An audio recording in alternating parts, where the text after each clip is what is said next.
Perkenalkan saya Kiki Amalia. Banyak hal yang saya dapatkan, yang saya belajar dari kegagalan rumah tangga saya.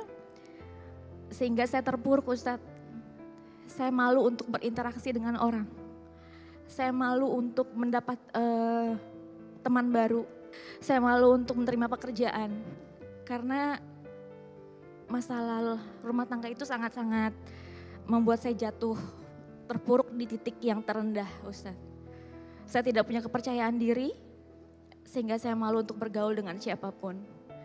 Di situ saya akhirnya mencari seorang psikolog dan juga kalau bisa dibilang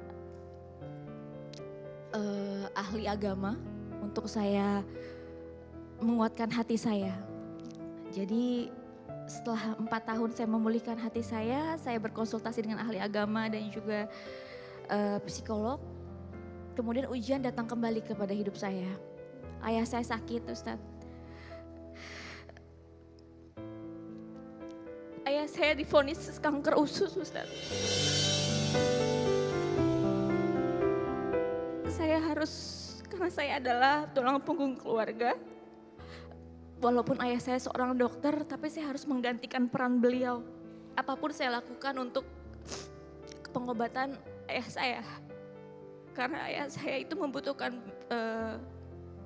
biaya yang sangat besar Ustadz.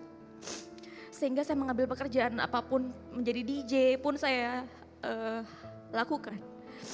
Walaupun saya berat hati gitu, harus pagi saya syuting sinetron dengan stripping, pulang malam saya sampai pagi saya kerja lagi gitu Ustadz. Demi ayah saya, 4 tahun saya menemani ayah saya untuk berjuang melawan kanker. Sampai pengobatan ke luar negeri pun kami lakukan. Setelah 4 tahun tersebut ayah saya Allah panggil. Dan saya sedih sekali Ustadz karena di 4 tahun itu ayah saya selalu bilang, Kiki kapan kamu menikah lagi? Bapak ingin lihat kamu punya anak lah yang bisa kamu banggakan. Karena selama ini kamu selalu bekerja untuk diri, untuk keluarga, tapi untuk diri kamu sendiri kamu tidak pernah memikirkan gitu. Kamu hanya mikirin keluarga terus-terusan. Kapan kamu mikirin diri kamu dan kamu bisa membahagiakan diri kamu? Saya menyesal sekali Ustadz, saya belum bisa memberikan anak atau cucu untuk ayah saya pada saat meninggal. Setelah itu, setelah ayah saya meninggal, saya berserah sama Allah, ya Allah jika memang engkau takdirkan saya sendiri sampai saya mengakhiri hidup saya di dunia pun saya tidak apa-apa ya Ustadz. Saya sampai kayak gitu karena saya segitu pasrahnya. Karena saya tidak berani lagi membuka hati saya untuk laki-laki. Qadarullah, Allah tiba-tiba 2 tahun kemudian memberikan saya hadiah yang luar biasa. Makanya saya yakin banget ya di balik penantian saya ini Allah hadiahkan saya dipertemukan oleh suami saya yang sekarang. Alhamdulillah suami yang saya baru kenal 1 minggu langsung diajak nikah Ustadz. Tanpa apa ya, dia nggak melihat masa lalu saya. Padahal dia belum pernah menikah, sementara saya adalah janda. Saya janda hampir 12 tahun Ustadz. Dan alhamdulillah suami saya langsung ajak saya menikah. Tengah lama kemudian 6 bulan setelah pernikahan saya hamil Ustadz. Padahal saya udah berserah sama Allah. Ya Allah saya umur sudah 40. Saya rasa saya tidak mungkin bisa punya anak. Saya tanya sama suami saya, apakah kamu mau menikah dengan saya kalau saya tidak punya anak nantinya? Karena saya udah berserah saya tidak akan punya anak, umur saya sudah 40. Kata suami saya, di dunia ini saya rasa kalau kita tidak punya anak ya nggak apa-apa, yang penting kita bisa sama-sama dan kita bisa meraih surganya Allah sama-sama.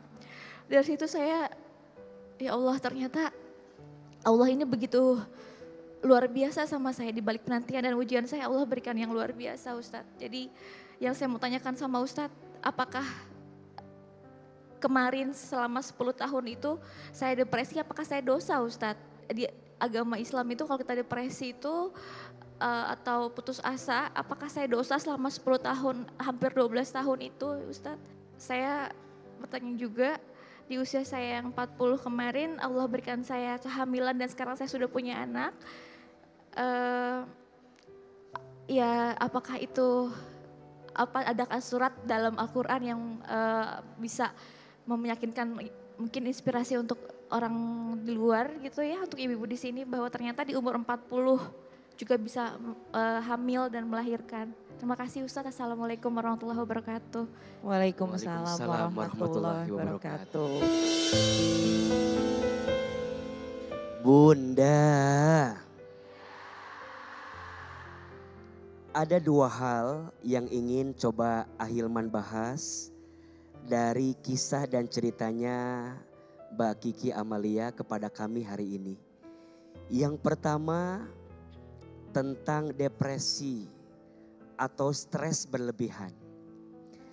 Sebenarnya manusia itu ketika mengalami resah, gelisah dalam hidupnya wajar atau tidak?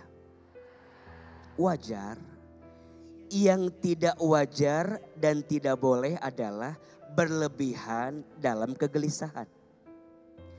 Innal insana khuliqa halu'a. Sesungguhnya manusia itu diciptakan dengan keluh kesah. Mengeluh, gelisah sebagai manusia biasa wajar. Tapi ingat, yang tidak boleh adalah berlebihan dalam kegelisahan. Maka bagaimana caranya ya biar kita nggak depresi, biar nggak stres berlebihan. Ada satu kata kunci yang harus kita miliki. Namanya ridho. Namanya apa? Ridho, menerima. Yakin Allah tidak akan memberikanmu beban melebihi batas kemampuanmu. La yukallifullahu nafsan illa wus'aha. Maka izin ya, Bunda sayang, pemirsa Trans TV, kalau hari ini ada yang sedang diberikan ujian yang berat, ada yang sedang punya beban yang berat, masalah yang berat, maka yakinlah. Kenapa Allah mengujimu dengan ujian berat itu? Karena Allah tahu hati dan tubuhmu kuat untuk menerima beban itu. Yang kedua, terkait dengan AA, bisakah seseorang memiliki anak di usia yang mohon maaf sudah tidak muda lagi? Kalau Allah berkehendak bisa atau tidak? Allah punya asma Al-Alim, Al-Hakim. Al-Alim artinya maha tahu. Al-Hakim artinya maha bijaksana. Allah yang paling tahu apa yang terbaik untuk kita. Betul? Allah yang paling bijaksana menentukan takdir untuk kita. Bicara kisah yang hamil di usia tua ada dalam Quran. Mari kita simak kisahnya Siti Sarah dengan Nabi Ibrahim alaihissalam. Betul? Secara logika Siti Sarah itu sulit memiliki keturunan. Usia beliau waktu itu dikisahkan sudah 100 tahun. Bahkan izin sudah menopause. Bahkan izin didiagnosa beliau itu mohon maaf tidak akan punya anak. Mandul. Tapi kalau Allah mau jadi atau tidak? Innama amruhu iza aroda syai'an ayyakula lahu kun fayakun. Setiap urusan jika Allah yang sudah mau, mudah bagi Allah. Tinggal katakan kun fayakun. Jadilah maka terjadilah. Percayalah Allah yang maha tahu. Ini juga nasihat untuk pemirsa yang sudah berumah tangga dan belum dikaruniai anak, teruslah berusaha. Tidak ada yang tidak mungkin bagi Allah, betul? Cerita Mbak Kiki yang hari ini disampaikan menginspirasi kita semua. Jangan pernah putus asa dengan pertolongan Allah. Betul? Kalau Allah memberi dengan segera, berarti Allah memberi dengan kasih sayangnya. Kalaupun Allah tidak memberi pun berarti Allah juga memberi dengan kasih sayangnya. Jika doamu belum dikabulkan di waktu yang cepat, maka Allah akan kabulkan di waktu yang tepat. Insya Allah. Sekarang saatnya kamu papa udah, mungkin udah gak lama lagi papa bilang gitu. Papa udah gak lama lagi kamu bahagian diri kamu. Dan pasti papa akan terus doain, kata papa. Gak lama 1 menit kemudian papa meninggal. Ya aku cuma bilang, Pak, sekarang Kiki yang sekarang, Pak. Kiki yang udah ngasih cucu buat papa. Kiki yang udah wujudin keinginan papa. Terima kasih atas doanya. Papa gak pernah berhenti berdoa buat Kiki dan Allah jawab semuanya. Allah bayar tunai semuanya, Pak.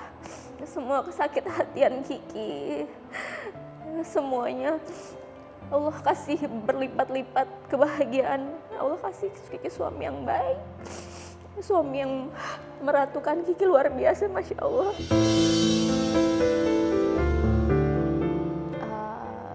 Lega ya, Alhamdulillah. Ternyata Ustadz juga ngasih aku ketenangan lain gitu ya, terutama ketenangan bahwa ternyata apa yang aku udah kalamin kemarin selama hampir 12 tahun depresi,